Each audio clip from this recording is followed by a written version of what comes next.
Hi families எல்லாரும் எப்படி இருக்கீங்க? நல்லா இருக்கீங்களா? நானுமே ரொம்ப நல்லா இருக்கேன். இதில வர கிளிப் எல்லாமே பார்த்தீங்கன்னா, நவம்பர் மந்த் அதாவது இங்க நேஷனல் டே நடக்கிறப்ப எடுத்தது தான். எப்படி இதெல்லாம் எடிட் பண்ணுறதுக்கு மிஸ் பண்ணேனே தெரில.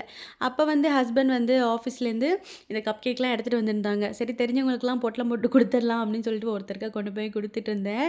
அப்புறம் சரி இங்கே தான் இவ்வளோ வார் போயிட்டுருக்குடா, சரி ஊர் பக்கம் திரும்பி பார்ப்போம்னு பார்த்தா, சிலிண்டர் தட்டுப்பாடுங்கிறாங்க, டீசல் தட்டுப்பாடுங்கிறாங்க, விலைவாசியெல்லாம் உயர்ந்து போயிடுமா, மளிகை ஜாமான்லாம் எல்லாரும் வாங்கி வச்சுக்கோங்கன்னு வீடியோ போடுறாங்க. எனக்கு சுத்தமா புரியல. இது பத்தாததுக்கு கேஸு, பெட்ரோல், டீசல்லாம் இங்க மிடில் ஈஸ்ட்லேருந்து போயிட்டு இருந்ததுன்னு சொல்றாங்க. இதெல்லாம் உண்மையாங்க? எனக்கு வந்து தெரியவே தெரியாது. இப்ப எனக்கு அப்படியா? அப்படிங்கிற மாதிரி தான் இருக்கு. இப்படியே போனா இந்த சிச்சுவேஷன் எங்க போய் முடியப்போது அப்படிங்கிறது தெரியல. நம்ம என்னமோ இங்க தான் இருக்கோம். ஆனா அதெல்லாம் பார்க்கும்போது பயமா இருக்கு. தங்கம் தான் 1 பவுன் 1,00,000 கிட்ட வந்துட்டு.